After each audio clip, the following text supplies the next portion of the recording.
ইভানের সম্মানিত বাবা মিস্টার সাখাওয়াত মির্জা। ইভার আম্মু এগিয়ে গিয়ে সালাম কালাম করছে। দীর্ঘ 2 মাস পর কানাডা থেকে ফিরেছে উনি। অফিসের কোনো এক প্রজেক্টের কাজে কানাডা গিয়েছিল। এতদিন পর সন্তান পিতাকে পেয়ে আর স্ত্রী স্বামীকে পেয়ে হাসি খুশিতে মেতে উঠল পুরো বাড়ি। এক মুহূর্তের জন্য আমি মনোমুগ্ধ হয়ে এই দৃশ্য দেখছিলাম আর মনে মনে আওড়াচ্ছিলাম, মাশাআল্লাহ মাশাআল্লাহ, কি সুন্দর দৃশ্য, কি সুন্দর পরিবার, এক টুকরো ভালোবাসার মহল যেন। এসব ভাবতে ভাবতেই আমার চোখ ছলছল করে উঠল। মনের ভেতর উত্থাল ঢেউয়ের তীব্রতা হয়তো এখনই চোখের যুগলের বাঁধ ভেঙে পানি উপচে পড়বে। এমন সময় শম্পা আমার মনের অবস্থা বুঝতে পেরে আমাকে অন্য কৌশলে হাসানোর চেষ্টা চালালো। আর যাই হোক, শম্পা সম্পূর্ণ আমাকে জানে। সে জানে আমার মনের সূক্ষ্ম সেই পিতৃহীন পরিবারহীন বেঁচে থাকার যন্ত্রণা।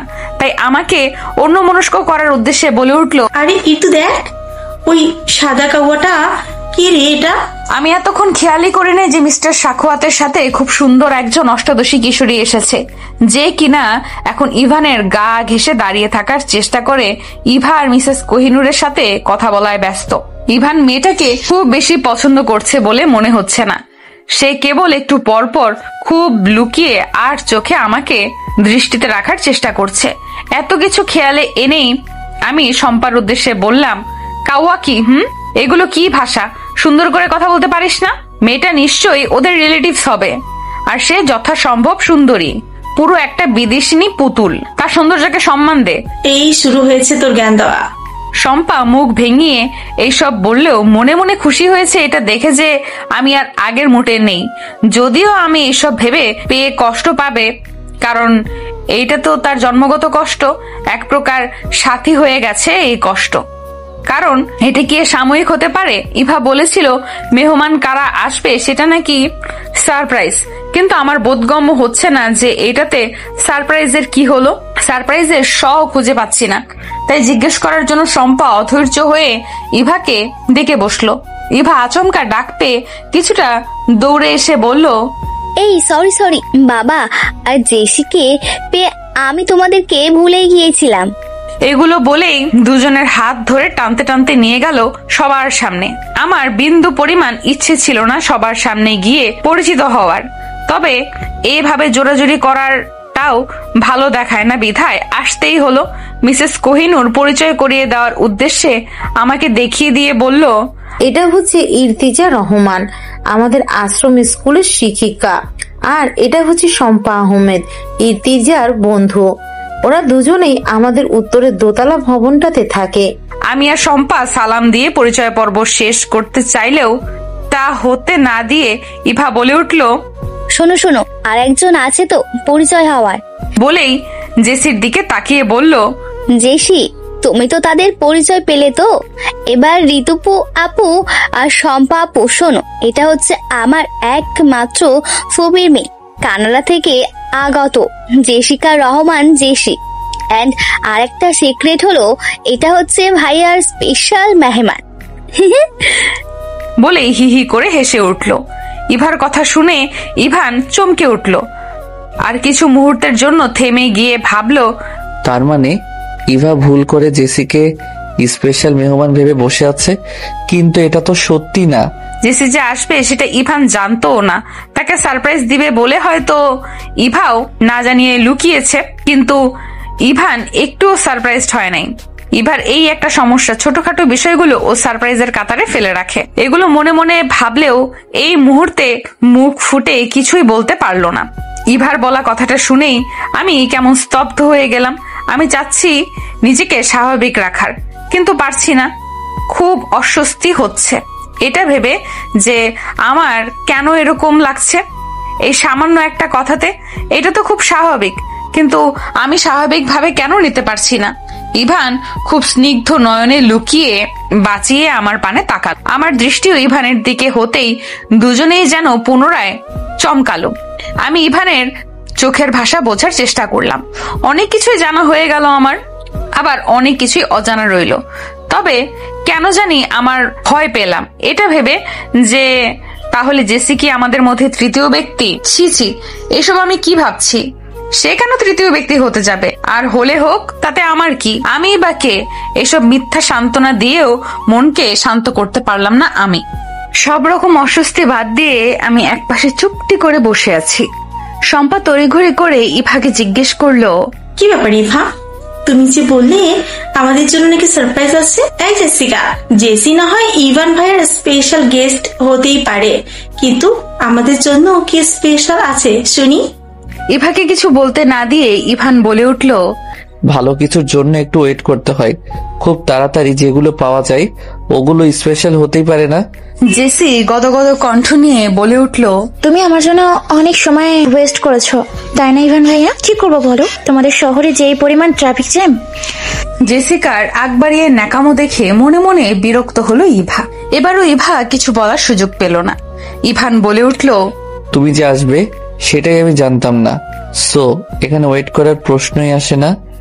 জেসি ভীষণ অপমান বোধ করলেও সেটা প্রকাশ না করে আবারও বলে উঠল, ইভান ভাইয়া, আমি আসাতে তুমি বুঝি খুশি হও নাই? আমি যে আসবো সেটা তো জানতে না, তার মানে আমাকে দেখে তুমি সারপ্রাইজ হয়েছো? বলেই নিজে নিজে লজ্জা পাচ্ছে। উপস্থিত সবাই যে বিরক্ত হচ্ছে তার ন্যাকামোতে, সেটা প্রকাশ করতেও পারছে না কেউই। জেসির ন্যাকামো কমাতে ইভান ডোন্ট কেয়ার ভাব নিয়ে বলল, খুশি হওয়া না হওয়ার কি আছে, মেহমান আসলে কে অখুশি হয় শুনি। লাস্ট কথাটা আমার দিকে তাকিয়ে বলল। তাদের অপ্রকাশ্য তর্ক বিতর্কের মাঝে এসে উপস্থিত হলো লতা ও তার শ্বশুরবাড়ির ছোট ফ্যামিলি, হাজবেন্ড, শ্বশুর, শাশুড়ি আর ছোট ননদ। আমি আর শম্পা কোন রকমে দৌড়ে গিয়ে লতাকে জড়িয়ে ধরলাম। কতদিন পরে প্রাণপ্রিয় বান্ধবীর সাথে দেখা। এই ছিল তাহলে আমাদের সারপ্রাইজ। তবে সারপ্রাইজ পেয়ে আমি ভীষণ খুশি হলাম। লতার শাশুড়ির সাথে মিসেস কোহিনুরের একটা ঘনিষ্ঠ সম্পর্ক যুক্ত হয়ে যায়। রক্তের কোনো সম্পর্ক না, তাও তারা খুব ঘনিষ্ঠ। লতার শাশুড়ি ভাই ডেকেছে মিস্টার সাখওয়াত মির্জাকে, সেই থেকেই তাদের সম্পর্ক। তাই এখন লতা আর তার হাজবেন্ড তাদেরকে মামা মামি বলেই ডাকে। আমার কাছে ক্লিয়ার হলো যে ওই দিন গাড়িতে ইভানি ছিল। বান্ধবীকে পেয়ে জমিয়ে আড্ডা দেওয়া হলো। এরপর খাওয়া দাওয়ার পাট চুকিয়ে লতাদের বিদায় দিতে হলো। একটা জরুরি কাজ থাকায় খুব তাড়াতাড়ি বিদায় নিল ওরা। জেসি একটু বেশি ঢলঢলি করছে ইভানের সাথে। সবাই একসাথে কথা বললেও সেই কেবল ইভানকে নিয়েই কথা বলে, আর বাকি সবাইকে ইগনোর করে। আমার এসব ন্যাকামো সহ্য হচ্ছে না, তাই নিজের রুমে চলে আসলাম। এসে বিছানায় শুয়ে পড়লাম। মস্তিষ্ক ফাঁকা ফাঁকা লাগছে। কি হচ্ছে এসব আমি হিসাব মেলাতে পারছি না। হাজার রকম চিন্তা ভাবনা করতে করতে একসময় ঘুমের রাজ্যে পাড়ি জমালাম। দুপুর পেরিয়ে বিকাল হলো। এখন প্রায় সন্ধ্যা। আকাশে গোধূলি নেমে এসেছে। সন্ধ্যা হওয়ার জন্য কেবল মাগরিবের আজানের দরকার। ঘুম থেকে উঠে আমি ব্যালকনিতে গিয়ে বসলাম। আশেপাশে চোখ বুলিয়েও শম্পার দেখা মিলল না। হঠাৎ মনে পড়ল রুমে থাকাকালীন সময়ে শম্পা আমারে ডাকছিল, কিন্তু গভীর ঘুমে থাকায় শম্পার ডাক ঝাপসা শুনলেও চোখ মেলতে পারে নাই আমি। এখন শম্পাকেও খুঁজে পাচ্ছি না। কই গেল মেয়েটা? এসব ভাবতে ভাবতেই গেটে নজর গেল। ইভা, শম্পা, ইভান, জেসি সহ সবাই বাহির থেকে এদিকেই আসছে। আমি বুঝে গেলাম ওরা কোথাও ঘুরতে গিয়েছিল বোধহয়। এক মুহূর্তে আমার মাথাটা গরম হয়ে গেল। রাগে শরীর কাঁপছে, তাও চুপটি করে ঠায় দাঁড়িয়ে রইলাম। দোতলা হওয়ায় নিচতলা থেকে আমাকে স্পষ্ট দেখতে পেল ওরা। দেখে ইভা ডাকলো, ইরতু আপু, নিচে আসো। আমি শুনেও না শোনার ভান করে অন্যদিকে দৃষ্টি দিয়ে দাঁড়িয়ে আছি, কিন্তু ইভা থামছে না। সে সমানে ডেকেই যাচ্ছে। তাই আমি জোর করে হাসার চেষ্টা করলাম আর বললাম, আমার ভালো লাগছে না, শরীরটা বেশি ভালো না, তোমরাই আড্ডা দাও। কথা বলে হন হন করে চলে গেলাম রুমে। শম্পা বুঝতে পারলো আমার সম্পূর্ণ রাগ থেকে এইভাবে এই কথাগুলো বলল। তাই শম্পা এক মুহূর্ত দেরি না করে দৌড়ে রুমে চলে আসলো। রুম লক করা ছিল ভেতর থেকে। প্রায় 4-5 বার নক করার পর আমি দরজাটা খুলে দিয়েই ফের গিয়ে বিছানার উপর বসলাম উল্টো দিকে ফিরে। শম্পার দিকে তাকালামও না। শম্পা আমাকে ভীষণ বুঝতে পারে। আমি রাগ করলে কিভাবে রাগ ভাঙাতে হয় সেটাও জানে। তাই শম্পা চুপ করে আমার পাশে বসে খুব স্বাভাবিক কণ্ঠে বলে উঠল, কিরে, কি অসুস্থ তুই? ওষুধ খেয়েছিস? আমি নিঃস্ব, কোনো জবাব দিচ্ছি না। শম্পা জানে চুপ করে থাকলে রাগ থেকে যাবে। চুপ করে থাকার চেয়ে চিৎকার চেঁচামেচি করাও ভালো, তাহলে ভেতরের রাগটা বের হয়ে আসে। তো এখন আমাকে কথা বলানোর জন্য আমাকে আরো এগিয়ে দেওয়ার উদ্দেশ্যে শম্পা বলল, তোর এত ডাকাডাকি করলাম, উঠলি না, আমরা কত মজা করলাম। আমি রাগে দুঃখে দুই হাতে মুখ থেকে কান্না করা শুরু করলাম। শম্পা থমথমে অবস্থায় পড়ে গেল। মেয়ে মানুষ এমনই, তারা কখন কি করে বোঝা বড় দায়। অনেক কঠিন পরিস্থিতিও চোখের পানি লুকিয়ে সামনে এগোতে পারে, আবার অনেক সময় সামান্য বিষয়টাও যেন নিতে পারে না। আর কিছু কিছু মেয়ে তো আছেই, অল্পতে কেঁদে দেয়, আবার অনেকে অতি রাগে দুঃখে অভিমানেও কান্না করে ফেলে। শম্পা খুব সযত্নে আমাকে আলতো করে জড়িয়ে ধরে বলল, মৃত্যু পাখি কি হয়েছে? নারীর মন ভীষণ নরম, একটু আশ্বাস পেলেই সব রাগ অভিমান ভুলে যায়। আমার বেলায়ও সেটাই হলো। তবে আমি শম্পার থেকে নিজেকে ছাড়িয়ে নেওয়ার চেষ্টা করে বললাম, এই প্রথম তুই আমাকে ছাড়া কোথাও ঘুরতে গেলি। আমি কষ্ট পেয়েছি কিনা ভেবেছিস? ওদের পেয়ে আমাকে ভুলে গেলি? শম্পা তো জানেই, এই কারণেই আমার এত এত অভিমান। তাও তার মুখ থেকে শুনল। আমার চোখের অবশিষ্ট পানিটা গাল বেয়ে পড়ে যাওয়ার আগেই শম্পা নিজ হাতের আঙুলের সাহায্যে মুছে দিয়ে বলল, লক্ষ্মী বোন আমার, শুনবি তো আগে যে কি হয়েছে। আমি এবার কান্নাকাটি বন্ধ করে নিজেকে প্রস্তুত করে শম্পার দিকে ফিরে বসলাম কি হয়েছে সেটা জানার জন্য। শম্পা একদমে বলা শুরু করলো, তুই চলে আসার পর আমি চলে আসতে চাইলেও ইভা দিল না আসতে, বললো আরেকটু থেকে যাও। তারপর প্রায় আধা ঘন্টা পর ওই বেয়াদব মেয়ে জেসি শুরু করেছে ইভান যেন তাকে নিয়ে ঘুরতে চায়। আঙ্কেল আন্টি সবাই বোঝালো যে এতটা পথ জার্নি করে এসেছো তো একটু রেস্ট নাও। আসলে তো আজকেই বাকি দিনগুলো তো পড়েই আছে ঘুরোঘুরি করার জন্য। সে বলে উঠলো, ইভান ভাইয়ার অনার্স এর ফাইনাল এক্সাম শুরু হবে লাস্ট উইকে। তো মামুনি, তোমার কি মনে হয় যে তোমার আদরের ছেলে আমাকে নিয়ে আর বের হবে? আন্টি বলল যে ইভা না নিয়ে গেলে ইভা নিয়ে বের হবে। তুই ঘুরতে এসেছিস তো ঘুরতে পারলেই হলো, কাকে নিয়ে ঘুরলি সেটা তো বিষয় না। এত কিছুর পরেও সে কিছুতেই রাজি হচ্ছে না। সে যাবে বলেছে মানে যাবেই। অন্যদিকে ইভান রুমের দরজা লক করে বসে আছে, সে কিছুতেই জেসিকে নিয়ে বের হবে না। এই কথা শুনে জেসি খুবই অপমানিত হয়ে তার মাকে কল করে বসেছে। কান্নাকাটি করে মাকে বলতে শুরু করলো, মামা, আমাকে তুমি এখানে পাঠিয়েছো কেন? ওরা আমাকে অপমান করা শুরু করে দিয়েছে। বাবা মার আদরের দুলালি হওয়ায় ইভানের ফুপিও রাগারাগি শুরু করে দিয়ে বলতে লাগলো, কেন তার মেয়েকে ইনসাল্ট করা হচ্ছে? তার মেয়ে যখন যা চায় তখনই যেন সব পায়, এই ঘোষণা দিয়ে উনি ফোন রেখে দিয়েছে। ইভার মা বাবা জানে তার বোন আর বোনের মেয়ের সম্পর্কে। এই মেয়েকে আনতে চায় না, সে নিজেই পাগল পাগল হয়ে আসছে। আসলেই যে ওদের সমস্যা বাড়ে সেটা তাদের পূর্ব অভিজ্ঞতা আছে। দিশেহারা হয়ে মিসেস কোহিনূর তার ছেলে ইভানকে বুঝিয়ে সুঝিয়ে রাজি করিয়ে বের করলো। বের হয়ে শম্পা ইশারা করলো ইভান। ইশারা করে কি বলেছে প্রশ্নটা করলো শম্পা। আমি জবাব দিলাম, আমি কিভাবে জানবো? না বললে? ইভান শম্পাকে ডেকে বলল, শম্পা, তুমি বরং ইর্তিজাকে ডেকে নিয়ে আসো, সবাই মিলেই বের হই। তারপর আর তোকে কি আর ডাকাডাকি করলাম, কিন্তু তুই তো উঠলি না। সবটা শুনে আমি একটা নিঃশ্বাস ফেলে বললাম, কোথায় গিয়েছিলি ঘুরতে? শম্পা হেসে দিয়ে বলল, আরে ওই জেসি বেহায়াটা যতটা না জেদি, তার চেয়ে বেশি জেদি আর বুদ্ধিমান আমাদের ইভান ভাই। সেও শুধু বাসা থেকে বের হয়ে স্কুলের আশপাশ ঘুরেছে। আর ওই যে রাস্তার ডান পাশে বড় খেলার মাঠ আছে, ওইখানে একটু বসে থেকেই চলে এসেছে। আমি নিরুত্তর। শম্পা ফের বলল, মজার ব্যাপার কি জানিস, ইভান ভাই যে আমাদের সাথে লোক সেটা তার ভাবসাব দেখে বুঝাই যায়নি। মনে হচ্ছিল সে অন্য লোক, আমাদের কারোর সাথে কোনো রকম কথাই বলেনি, শুধু হেঁটেছে যা। শম্পা আরো কিছু বলতে নিবে এমন সময়ে আমাদের দরজায় কেউ নক করলো। আমি আগের ন্যায় বসে আছি। শম্পা গিয়ে দরজা খুলে দিয়ে হা করে তাকিয়ে আছে। কিছু যে বলবে ভাষা খুঁজে পাচ্ছে না হয়তো।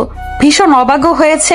অবাক হওয়ারই কথা, যে মানুষ কখনো তাদের দরজায় আসেই নাই কিংবা আসার কথাও না, সে আজ তাদের দরজায় দাঁড়িয়ে।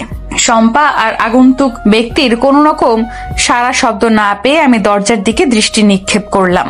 দৃষ্টি যেন আটকে গেল কিছু মুহূর্তের জন্য। সাথে সাথে বিছানায় বসে থাকা অবস্থা থেকে সোজা হয়ে দাঁড়িয়ে গেলাম। আমাকে কোনো রকম সিনক্রেট করার সুযোগ না দিয়ে শম্পাকে পাশ কেটে ইভান সোজা রুমে ঢুকে আমার পাশে এসে দাঁড়ালো। আমি নড়াচড়া করার কথাও যেন ভুলে গেলাম। পাঞ্জাবির পকেট থেকে একটা বেলি ফুলের মালা বের করে ইভান কিছুটা নিচু হয়ে খুব যত্ন সহকারে আমার বাম হাতে এমন ভাবে পরিয়ে দেওয়ার চেষ্টা করলো যেন খুব বেশি স্পর্শ করা না লাগে। চাইলেই হাত স্পর্শ না করেও মালা পরানো যায়, আর ইভান সেটারই চেষ্টা করছে। শম্পা আর আমি অবাক হয়ে সবকিছু হজম করছি। এই মুহূর্তে এমন কাহিনীতে কেমন অনুভূতি হচ্ছে সেটাও যেন অনুভব করতে ভুলে গেছি আমি। ইভান কোন রকম কথাবার্তা ছাড়াই মালাটা বেঁধে দিয়ে পেছনে ফিরে চলে আসতে নিবে, এমন সময় দেখে জেসি দরজায় দাঁড়িয়ে। ইভানকে দাঁড়িয়ে থাকতে দেখে শম্পা আর আমিও চাইলাম দরজায়।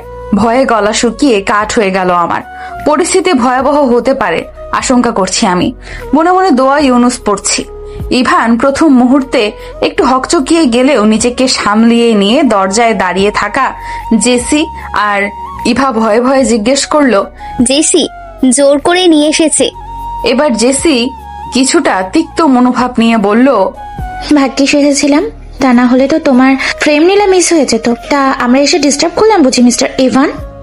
ইভান জোরে একটা ধমক দিয়ে বলল, জেসি নিজের লিমিটের মধ্যে থাকো, লিমিট ক্রস করো না, ভালো হবে না বলে দিলাম।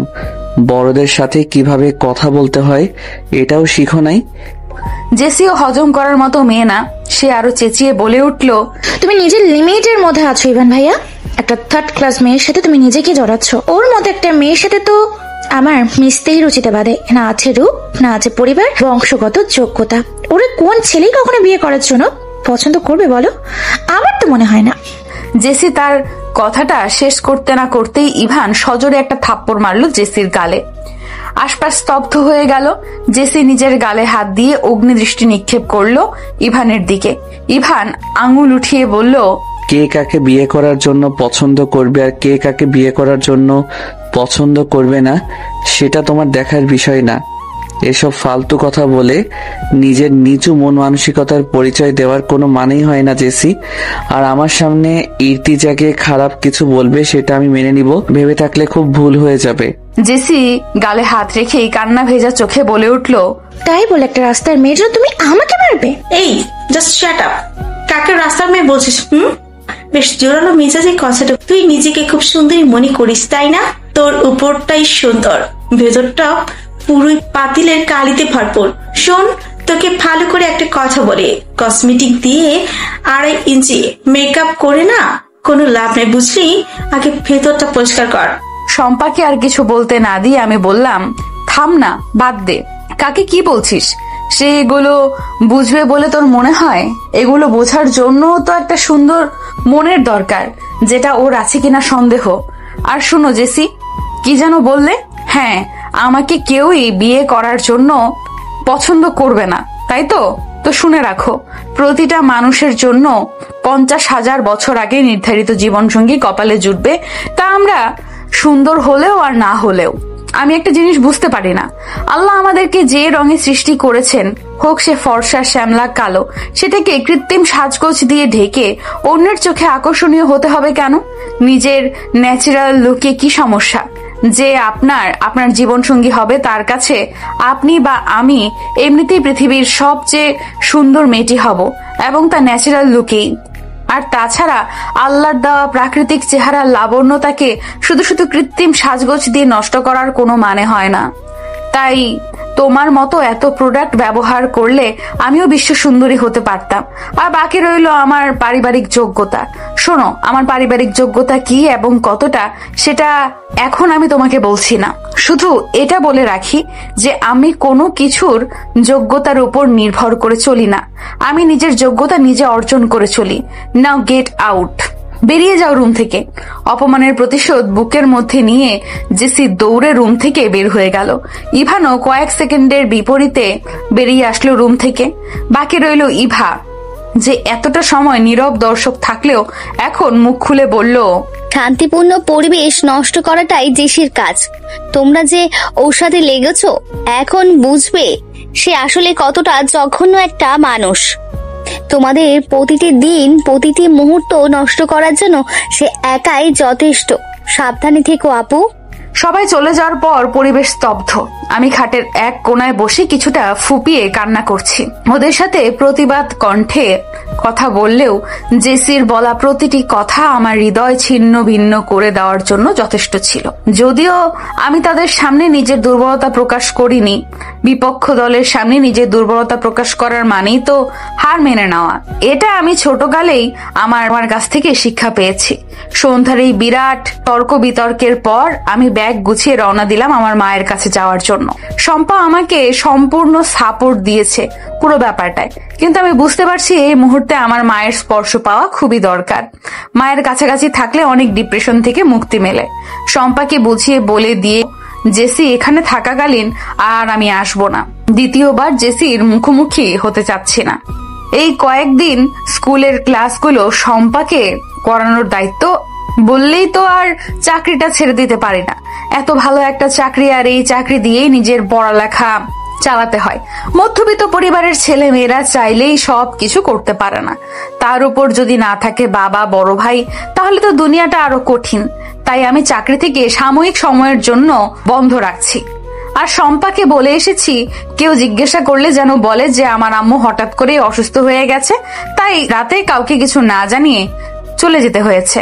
যদিও শম্পা রাজি হচ্ছিল না আমাকে যেতে দিতে, কিন্তু রাজি না হয়েও উপায় নেই। প্রায় 1 ঘন্টা লেগেছে বাসায় পৌঁছাতে। কলিং বেল চাপতেই সাদিয়া এসে দরজা খুলে দিল। দরজার পাশে আমাকে দেখেই এক চিৎকার দিয়ে বলল, চাচিমা দেখো কে এসেছে। আমার মা এত রাতে তার মেয়েকে দেখে চমকে উঠলো। জড়িয়ে ধরে জিজ্ঞেস করলো, কি রে মা, এত রাতে আমাকে না জানিয়ে চলে আসলি যে? কোনো সমস্যা হয়েছে? আমি রুমে ঢুকতে ঢুকতে প্রকট রাগ দেখিয়ে বললাম, এটা কেমন কথা আম্মু? নিজের বাসায় আসতেও বুঝি বলে কয়ে আসতে হয়? মনে হচ্ছে আমার শ্বশুর বাড়িতে পাঠিয়েছো, তোমাদেরকে বলে কয়ে আসতে হবে। ওভাবে তো বলি নাই, এসেছি যেহেতু তখন নিশ্চয় ভালো খারাপ কোনো কারণ আছে, সেই কারণটাই বল। আমাকে নিয়ে বিছানায় বসতে বসতে কথাটা বলল মিসেস রহমান, মানে আমার মা। আমি 2 পা খাটে তুলে আয়েশ করে বসে একটা নিঃশ্বাস নিলাম। মাকে দেখে হয়তো এই অনুভূতি। অবশ্য শম্পাকেও খুব মিস করছি, বেচারা একা একা থাকবে। এরই মধ্যে আরেক অনুভূতি এসে যুক্ত হয়েছে। খিদেতে পেট চিরচির করছে। সেই দুপুরে যে খেয়েছিলাম, এরপর মুখে কিচ্ছুটি দেওয়া হয় নাই। সন্ধ্যায় যে 1 কাপ চা খাবো সেই সুযোগটুকুও পেলাম কই। তাই বসা থেকে দাঁড়িয়েই বললাম, আমার অনেক খিদে পেয়েছে আম্মু, আমি ফ্রেশ হয়ে আসছি, তুমি খাবার দাও। খেতে খেতে বলবো সবকিছু। আমার কথা মতো চট জলদি খাবার রেডি করতে গেল।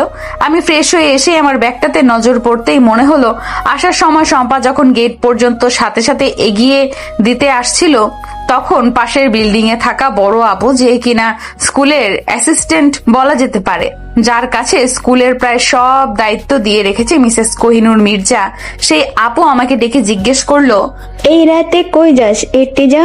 আমি প্রথম ঘাবড়ে গেলেও পরে নিজেকে সামলিয়ে নিয়ে প্ল্যান অনুযায়ী বললাম, আসলে আপু, আম্মু হঠাৎ অসুস্থ হয়ে গেছে, তাই আমি আপনার কাছ থেকে ছুটি নেওয়ার সময়ও পেলাম না। কিছু মনে করবেন না প্লিজ, আমি ছাড়াও তো আম্মুর কেউই নেই, আর আমারও হঠাৎ আম্মুকে দেখতে খুব ইচ্ছে করছে, তাই বাসায় যাচ্ছি। বড় আপুর খুব মায়া হলো, আমার 2 হাতে হাত রেখে বলল, আরে কিছু মনে করিনি। কি মনে করব বলো, বিপদ তো আর বলে আসে না। তুমি একটু দাঁড়াও, আমি একটু রুম থেকে আসি। বলে উনি রুমে চলে গেল। এদিকে আমি আর শম্পা বাহিরে দাঁড়িয়ে পায়চারি করছি, আর মিথ্যা বলতে হচ্ছে বলে আফসোস করছি। উনি খুব দ্রুত রুম থেকে চলে আসলো। এসে আমার হাতে কিছু টাকা তুলে দিয়ে বলল, তোমার এই মাসের বেতনটা নিয়ে যাও।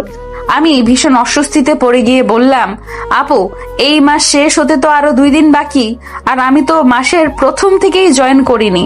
বড় আপু আমার হাতে জোর করে টাকাটা গুজে দিয়ে বলল, যে সময় থেকে শুরু করো না কেন, স্যালারি সম্পূর্ণতা পাবে। এটা আমাদের মিসেস মির্জার রুলস।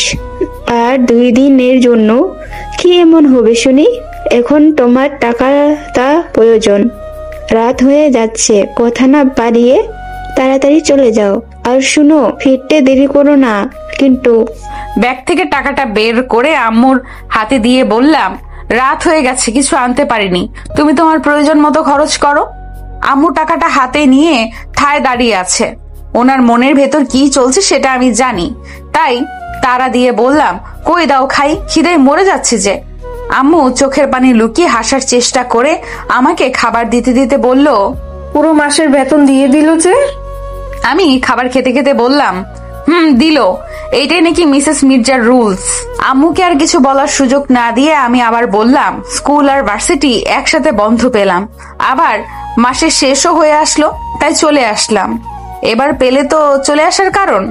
এখন আম্মুকে কিছুটা স্বাভাবিক লাগছে। খাওয়া দাওয়া শেষ করে এবার একটা জম্পেশ ঘুম দেওয়া দরকার। নিজের বিছানায় আলাদা একটা শান্তির ঘুম হয়। শম্পাকে একটা টেক্সট করে জানিয়ে দিলাম, শম্পা রানী, আমি পৌঁছে গেছি, এখন শান্তির ঘুম দিব, তুইও ঘুমায় যা। আম্মুকে জড়িয়ে ধরে শুয়ে পড়লাম। মাথায় অনেক রকম চিন্তা ভাবনা উকি দিতে চাইছিল, কিন্তু আমি একদমই পাত্তা না দিয়ে ঘুমানোর চেষ্টা করলাম। আমি এখানে আসার আজকে একদিন গিয়ে 2 দিনে পড়লো। দিনকাল ততটা খারাপ যাচ্ছে না। এখানে সব বন্ধু বান্ধবরা মিলে গ্রুপ কলে আড্ডা দিচ্ছি। বারবার আমাকে নক করা হচ্ছে কলে জয়েন হতে, কিন্তু আমি ইচ্ছে করেই জয়েন হচ্ছি না, কারণ আমি জানি এখন জয়েন হলেই সবাই মিলে ধরবে আমাকে, কেন ক্লাসে যাই না, কেন এটা করি না, কেন ওইটা করি না, ইত্যাদি ইত্যাদি। শেষমেশ না পেরেই আমি কলে জয়েন হলাম। সবাই একসাথে 1000 খানেক প্রশ্ন ছুড়ে দিল। আমি আগে থেকেই জানতাম এমন হবে, সে প্রস্তুতি নিয়েই এসেছি। কিছুই বলবে না এই ঝামেলার দলের লোকদের। জয় জিজ্ঞেস করলো, কি রে ঋতু, বাসায় চলে গেলি শুনলাম। নাদিয়া বলে উঠলো, আরে পাখি তো খাঁচায় আটকে গেছে, আসবে কিভাবে? শম্পাকে উদ্দেশ্য করে জিজ্ঞেস করলো সাবিনা, আমাদের তো ইভান ভাইয়ের সাথে রাগ করে চলে গেছে নাকি রে শম্পা? আমি এবার কিছুটা চটে গিয়ে বললাম, এইটা কি শুরু করলি তোরা? ইভান কে? ওর সাথে কি আমার রিলেশন আছে, নাকি সে আমাকে এখন পর্যন্ত প্রপোজ করেছে? হুদাই তোরা ব্যাপারটা বাড়াচ্ছিস। সবাই একসাথে চিল্লে বলে উঠলো, ওরে বাবা, তার মানে তুই চাস সে প্রপোজ করুক? ওদের এই কথা শুনে মাথায় হাত দিয়ে বসে আছি। কি বললো আর কি বুঝলো?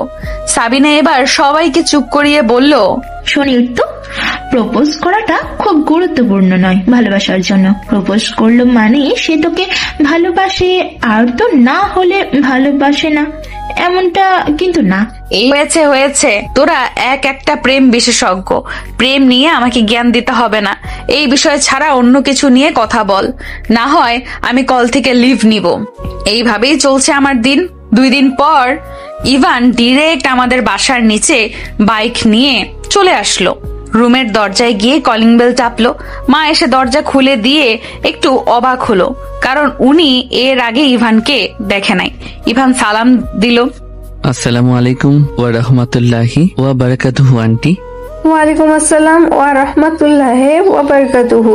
আন্টি, ভিতরে আসবো? মা একটু লজ্জা পেয়ে গেলেন ইভানকে এখনো ভেতরে আসতে না বলায়। বললেন, হ্যাঁ বাবা আসো, কিন্তু তোমাকে তো ঠিক চিনলাম না। আমি ইভান মির্জা, মিসেস কোহিনুর মির্জার ছেলে। মা চিনে ফেললো মুহূর্তের মধ্যেই। বুঝে নিলেন হয়তো স্কুলের ব্যাপারে কিছু বলবে আমাকে। উনি কিছু বলার আগেই ইভান বলল, আন্টি, ইর্তিজাকে একটু ডেকে দিবেন। মা এখান থেকে ডাক দিল। আমি বিছানায় শুয়ে দেওয়ালে পা ঠেকিয়ে বই পড়ছিলাম। মায়ের ডাকে বইটা রেখে ওই অবস্থাতেই ড্রয়িং রুমে চলে এসে এক মুহূর্ত ইভানকে দেখেই আবার ফের দৌড় লাগালাম রুমে। ইভান নিচের দিকে তাকিয়ে মুচকি হাসলো আমার কর্মকাণ্ডে। এরপর আমি ভালো করে ওড়নাটা মাথায় দিয়ে গুটি গুটি পায়ে আসলাম ইভানের সামনে। মা চলে গেলেন হালকা নাস্তার ব্যবস্থা করতে। ইভান শান্ত কণ্ঠে বলল, বসো। আমি চুপটি করে সোফায় বসে রইলাম। ইভান ঠিক আমার মুখের সামনে এসে বসেছে। কি সমস্যা তোমার? কি এমন হয়েছে যে চলে আসতে হবে? ভার্সিটিও তো যাচ্ছ না। আমি ছোট্ট করে জবাব দিলাম, আম্মু অসুস্থ, তাই দেখতে এসেছি। এই, একদম মিথ্যা বলার চেষ্টা করবে না আমার সাথে। তোমার আম্মু কেমন অসুস্থ সেটা তো আমি নিজের চোখে দেখলাম। অসুস্থ ছিল, আমি আসছি বলে আমাকে দেখে এখন কিছুটা সুস্থ হয়ে গেছে। আর তুমি চলে আসাতে যে আমি অসুস্থ হয়ে গেছি সেটা দায়ভার কে নিবে? আমি মানসিকভাবে অসুস্থ ইর্তিজা, বোঝো একটু। আমি নিচের দিকে তাকিয়ে আছি, কিছু বলার সাহস পাচ্ছি না, আর না পারছি তাকাতে। ইভান ফের বলা শুরু করলো, কি এমন চেয়েছি তোমার কাছে? বলেছি আমার সাথে প্রেম করো। কথা বলতেও কি বলেছি?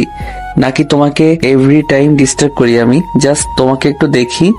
এটাই তো, এর থেকে বেশি কিছু করেছি কিংবা চেয়েছি কি? কিন্তু তোমার এগুলো ভালো লাগছে না। রাস্তার বখাটে ছেলেদের মতো দিনরাত উত্ত্যক্ত করতাম, তাহলে তোমার ভালো লাগতো। তখন নিশ্চয়ই পটে যেতে।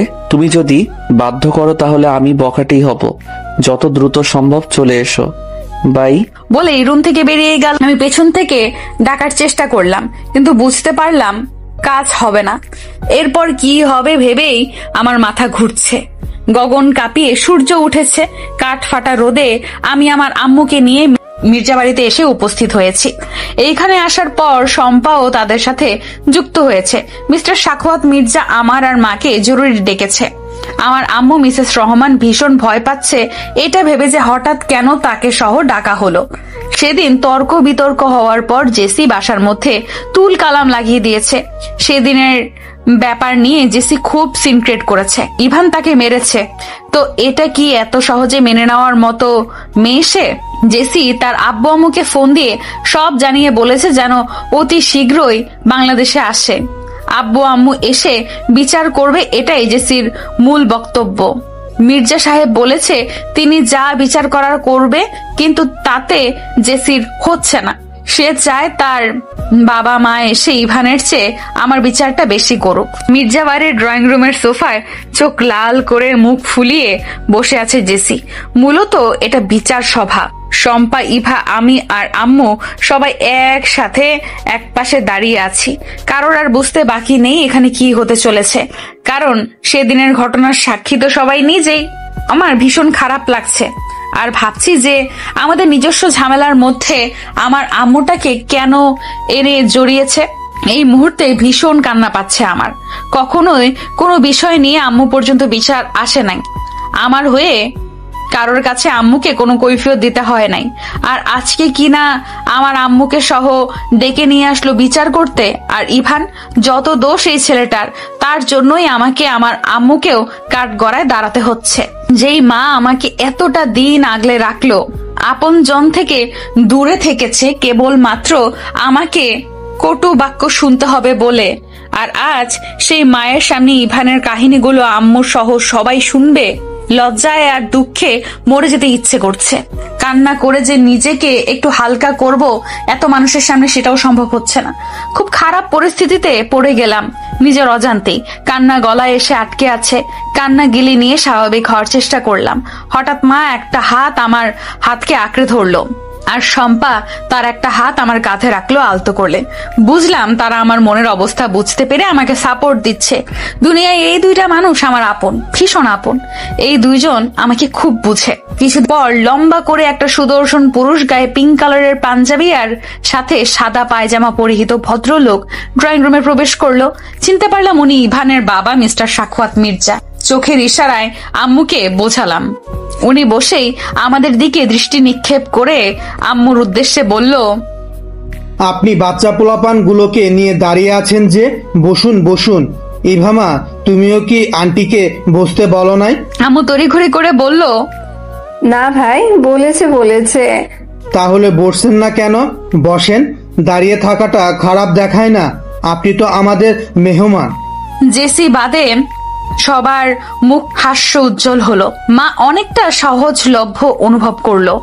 আমার পানে তাকালো, আমার চোখের ইশারায় বোঝালো বসতে। তিনি বসলেন। সবাই দাঁড়িয়েই রইল। মিস্টার মির্জা ইভার উদ্দেশ্যে বলল, ইভা, যাও তো তোমার ভাইকে ডেকে নিয়ে আসো। ইভা গেল ইভানকে ডাকতে। আমি ভয় পাচ্ছি খুব, না জানি কি হয়। আম্মু যদি এসব জানে কি হবে তখন? ইভান ড্রয়িং রুমে প্রবেশ করে চুপটি করে দাঁড়িয়ে রইল। আমাকে একটু দেখতে ইচ্ছে করছে, তবে নিজের বাবার সামনে এই অভদ্রতাটা করতে ইচ্ছে করলো না, তাই দৃষ্টি সামলিয়ে রাখলো। মিস্টার মির্জা আর মিসেস মির্জা ভীষণ ভালো মনের মানুষ, কিন্তু তারই বোন আর বোনের মেয়ের স্বভাব চরিত্র তাদের থেকে আলাদা। ওনারা চেয়েছিল ব্যাপারটা নিজেরাই মিটিয়ে নিতে, কিন্তু জেসির জন্য তাও সম্ভব হলো না। সে তার বাবা মাকে অতি শীঘ্রই আসতে বলেছে। মিস্টার মির্জা এবার মিসেস রহমানকে উদ্দেশ্য করে বলল, আসলে আপা, আপনাকে যে কারণে ডাকা হয়েছে, যদি অনুমতি দেন তো আমি বলতে চাচ্ছি। জি ভাই, সমস্যা নেই, বলেন। তবে শুনলাম আপনার বোন আর বোনের জামাই আসলে নাকি বিচার হবে, তাহলে তাদের জন্য একটু অপেক্ষা করি। আমি তীক্ষ্ণ দৃষ্টি আমার মায়ের পানে, মাকে বোঝার চেষ্টা করছি। মিস্টার মির্জা ওনার কথায় ভীষণ লজ্জা পেয়ে গেল। সিসি কি বলছেন আপা, কিসের বিচার হবে? মিসেস মির্জা ও হাজবেন্ডের সাথে সুর মিলিয়ে বলল, কিসের বিচার আপা? ছেলে মেয়েরা একটু আধটু দুষ্টুমি করবেই। আপা দুষ্টামি তো করতেই পারে, তবে অন্যায় করলে তো অবশ্যই শাস্তি পাওয়া উচিত। আমি কিছুটা ঘেমে গেছি ভয়ে। আমি জানি আমার মা কতটা শক্ত মনের মানুষ, তিনি একেবারে অন্যায় সহ্য করতে পারে না। মির্জা সাহেব আবার বললেন, আমার বোনেরা তো বেড়াতে আসছে। জেসি বলে উঠল, না পাপ্পা, মামা বেড়াতে নয়, বিচার করতে আসতেছে। চুপ করো জেসি, বড়দের কথার মাঝে যে কথা বলতে নেই এটা তোমারই সামনে দাঁড়িয়ে থাকা মেয়েগুলো থেকে শিখো। থার্ড ক্লাস মেয়েদের থেকে এখন আমাকে ভদ্রতা শিখতে হবে। মির্জা সাহেব একটা ধমক দিয়ে বলল, আবারও বেয়াদবি করছো? ইভান হাতের মুঠো শক্ত করে চোখ পাকিয়ে দাঁড়িয়ে আছে। তার বাবা না থাকলে শিওর আর একটা থাপ্পড় পড়তো জেসির গালে। জেসি অপমানিত হয়ে রুমে যাওয়ার উদ্দেশ্যে দাঁড়ালে মির্জা সাহেব বলল, দাঁড়াও জেসি, বিচারের রায় শুনে যাও। তারপর আমার মায়ের দিকে তাকিয়ে বলল, আসলে আপা, বাচ্চাগুলোর মধ্যে একটু ঝামেলা হয়েছে, এর বেশি কিছু না, আপনি চিন্তা করবেন না।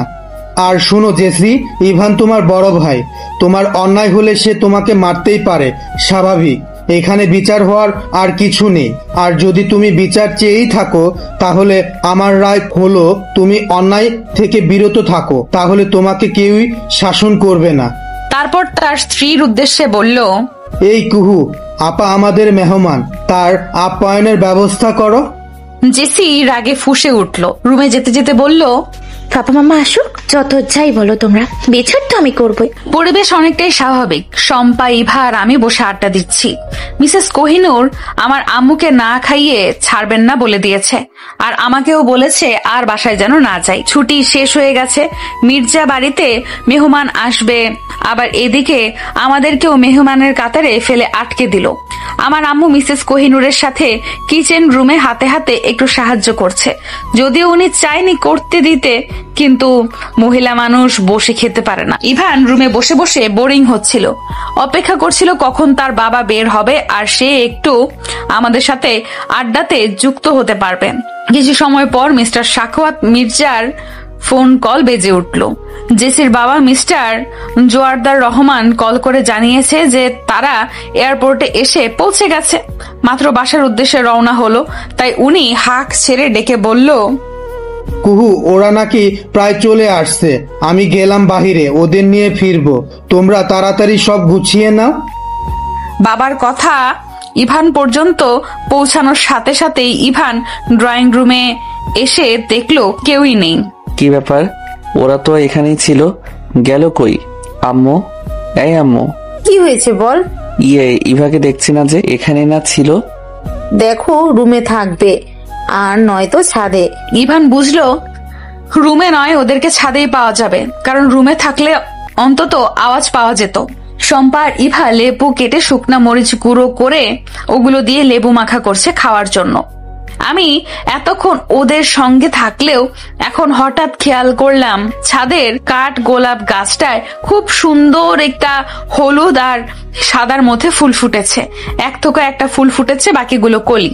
মনে হচ্ছে আজ প্রথম ফুল এসেছে। আমি ফুলটার কাছে গিয়ে দেখছি আর মুচকি হেসে নাকের সামনে গিয়ে সুগন্ধ নেওয়ার চেষ্টা করছি। নিচু হওয়ার থেকে উপরে উঠেই দেখি ইভান সামনে দাঁড়িয়ে আছে। হঠাৎ ইভানকে দেখে ভূত দেখেছে মনে করে চিৎকার দিতে যাব, অমনি ইভান আমার মুখ তার হাত দ্বারা আটকানোর চেষ্টা করলো। তাৎক্ষণিক আমি থেমে গিয়ে বললাম, আপনি এখানে কি করছেন? ও মা, আমার ছাদে আমাকেই বলে কি করছি? না মানে ছাদ তো আপনারই, আমি তো আর বলিনি যে আমার। আমার মানেই তো তোমার। মোটেও না। কেন না? আমি এই অধিকার নিতে চাচ্ছি না। কিন্তু আমি দিতে চাচ্ছি। যে নিতে চাচ্ছে আপনি বরং তাকেই সব অধিকারটা দেন।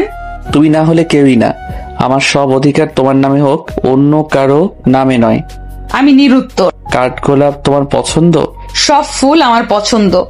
আর তুমি নামক ফুলটা আমার ভীষণ পছন্দের। ফুল ফুটলে কত মানুষই পছন্দের লিস্টে রাখে, পচে যাওয়া ফুলকে আর কয়জনই বা আগলে রাখে।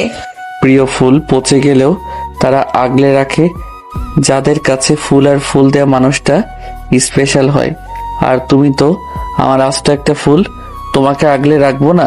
কিন্তু এত সব আমি চাচ্ছি না। কিন্তু তুমি চাচ্ছটা কি? আমি কিছুই চাচ্ছি না। নিরামিষ একটা। ভালো হয়েছে, আমি নিরামিষই। যে বা যারা আমিষ তাদের নিকট যান। বলে বাবা রাগও আছে দেখি। আমি কিছু না বলে চলে যেতে নিলাম। ইভান তার হাতটা ধরে আটকায়। এই প্রথম ইভান আমার হাত স্পর্শ করলো। আমি ভয় পেয়ে বললাম, এই কি করছেন? ছাড়ুন প্লিজ। নিশ্চয়ই এখন জেসি চলে আসবে। আসুক। আবার ঝামেলা করতে মন চাচ্ছে আপনার? কই ঝামেলা করলাম? তাহলে হাত ধরে আছেন কেন? ছেড়ে দিব? অবশ্যই। আচ্ছা দিলাম। আমি ছাড়া পেয়ে চলে যেতে নিলেই ইভান ডেকে বলল, প্রিয় বিহঙ্গ শুনো, তুমি আমার খুব শখের। শখের কোনো কিছু মানুষ পায় না, পেলেও হারিয়ে যায় আর নয়তো ভেঙে যায়। আমি তোমাকে হারিয়ে ফেলবো মনে হচ্ছে। কেন মনে হলো? মন বলল তাই। আমি চলে গেলাম। ইভান ছাদের রেলিং এ ধরে আকাশের দিকে তাকালো। আমার কথায় তার বুকের ভেতর কেমন একটা চিনচিন ব্যথা অনুভব হচ্ছে। এই ব্যথার কথা কাউকে বলাও যায় না। ইভানের কেমন শূন্য শূন্য লাগছে। আমাকে যে প্রথম ভালো লাগা তার। হয়তো প্রেম হয়নি আমাদের, কিন্তু হাজারো কল্পনা বাসা বেঁধেছে মনে। ভেবেছিলাম সব পূর্ণ করব, কিন্তু আমি যে বললাম হারিয়ে ফেলবে। না না, এরকম কিছু হবে না। ঈদ তো আমারই। এইসব বলে মনকে শান্ত করার চেষ্টা চালাচ্ছে ইভান। দুপুর প্রায় 3:15। ড্রয়িং রুমে উপস্থিত সবাই মেহমানদের জন্য অপেক্ষা করছে। আমি একটু ভয় পেলেও এটা ভেবে মনকে শান্ত করছি যে জেসির মন এখনো ছেলে মানুষই, তাই এমন করছে। কিন্তু জেসির মা বাবা হয়তো ইভানের বাবা মায়ের মতো ভালো মনের হবে। কিন্তু আমি তখনও জানতাম যে কি ঝড় আসতে চলেছে আমাদের মাঝে। মিসেস কোহিনূর হরেক রকম খাবার দিয়ে ডাইনিং টেবিল সাজিয়ে বসে আছে। এতটা পথ জার্নি করে আসবে, আবার এখন খাওয়ারও টাইম। বাসার বাকি সবাইও তাদের জন্য অপেক্ষা করছে। তারা আসলেই একসাথে খাবে বলে। জেসি সোফায় বসে আছে তার বাবা মার জন্য। মনে মনে আনন্দ পাচ্ছে এটা ভেবে যে এবার শায়েস্তা করবে আমাদেরকে। জেসির দিকে তাকালেই আমার ভয় হচ্ছে। কিছু সময় পর মিস্টার সাখওয়াত মির্জা তার বোন আর তার বোনের হাজবেন্ড মির্জা জোয়ারদার রহমানকে নিয়ে বাসায় পৌঁছালো। রুমে ঢুকেই জেসি দৌড়ে এসে বাবা মাকে জড়িয়ে ধরে ন্যাকা কান্না শুরু করলো। উপস্থিত সবাই ভেবাচাকা খেয়ে ওর নাটক দেখছে। ইভানের ফুপি মিসেস জেসমিন মেয়ের মাথায় একটু করে হাত বুলিয়ে পাশ কেটে চলে আসলো। কিন্তু আমি এর পরের কাহিনী দেখে চোখের পানি আটকে রাখতে পারছি না। জেসি তার বাবাকে জড়িয়ে ধরতেই তার বাবা তাকে আগলে নিয়ে কপালে চুমু খেয়ে এটা সেটা জিজ্ঞেস করছে। বাবা মেয়ের এমন খুনসুটিগুলো আমার দেখতে ভীষণ ভালো লাগে ও কষ্ট লাগে অনেক। বাবাকে নিয়ে হাজারো স্বপ্ন ছিল আমার, কিন্তু আমার এমন অভাগী ছিলাম যে আমার আম্মু আমাকে বাবার একটা ছবি পর্যন্ত দেখায়নি। তাই দূর থেকে জেসির কর্মকাণ্ড দেখে আমার বুকের ভেতরটা কেমন হাহাকার করছে। সবাই ফ্রেশ হয়ে ড্রয়িং রুমে বসে একসাথে খোশ গপ্প করার উদ্দেশ্যে কিছু সময় পর খাবে বলে জানিয়েছে। এখানে সবাই আছে বলে মিসেস কোহিনূর ইভাকে ডেকে বলল, ইভা, তোমার আন্টিকে ডাকো। আমার মা কিচেনে কিছু একটা করছিল। ইভা গিয়ে তাকে ডেকে বলল সে যেন সবার সাথে দেখা করতে আসে। হাতের কাজটা রেখে মিসেস রহমান ড্রয়িং এর উদ্দেশ্যে পা বাড়ালো। মিসেস রহমান আসতেই মির্জা সাহেব তার বোন আর বোনের হাজবেন্ডকে দেখিয়ে বললেন, আপা, এনারা হচ্ছে আমার বোন আর তার হাজবেন্ড মিস্টার জোয়ারদার রহমান। আমার আম্মু নামটা শুনে একটু চমকে তাকালো। তাদের দিকে তাকাতেই চোখ আটকে গেল। উপস্থিত সবার দৃষ্টি তখন ওনার দিকেই। মির্জার জোয়ারদার রহমানও ওনাকে দেখে চমকে উঠল। তার চোখ দেখে মনে হচ্ছে উনি পালাতে চাচ্ছে। আমি কেবল ফ্যাল ফ্যাল করে দেখছি আর বোঝার চেষ্টা করছি যে হচ্ছেটা কি। সমস্ত রুম জুড়ে নীরবতা। আমার আম্মু দাঁড়িয়ে থাকা থেকে ঢলে পড়ে গেলেন মেঝেতে। আমি যথাসম্ভব দ্রুত এসে আমার আম্মুকে জড়িয়ে ধরলাম। কি হয়েছে আম্মু, কি হয়েছে তোমার? একটু পানি। শম্পা, একটু পানি নিয়ে আয় না। শম্পা দৌড়ে গিয়ে টেবিল থেকে এক গ্লাস পানি এনে আমার মাকে পানি মুখে দিয়ে বলল, একটু একটু করে খাও আন্টি। একটু পানি মুখে নিয়ে আম্মু উঠে বসার চেষ্টা করলো। আমি আমার মায়ের এই অবস্থা দেখে কান্না করা শুরু করে দিলাম। কাপা কাপা হাতে আমার মা আমার গালে হাত রেখে বলল, কি হয়েছে মা? কিছু হয়নি তো? কান্না করছো কেন? তোমার হঠাৎ কি হয়েছে আম্মু? কিছু না মা, মাথাটা ঘুরছে। আমার প্রেশারের সমস্যা আছে জানিস না, আমাকে বাসায় নিয়ে চল। উপস্থিত সবাই ব্যাপারটা ঘাবড়ে গেল। এখানে সবাই যথেষ্ট ম্যাচিউর, তাই তাদের কারোরই বুঝতে অসুবিধা হলো না যে ব্যাপারটা আসলে অন্য কিছু।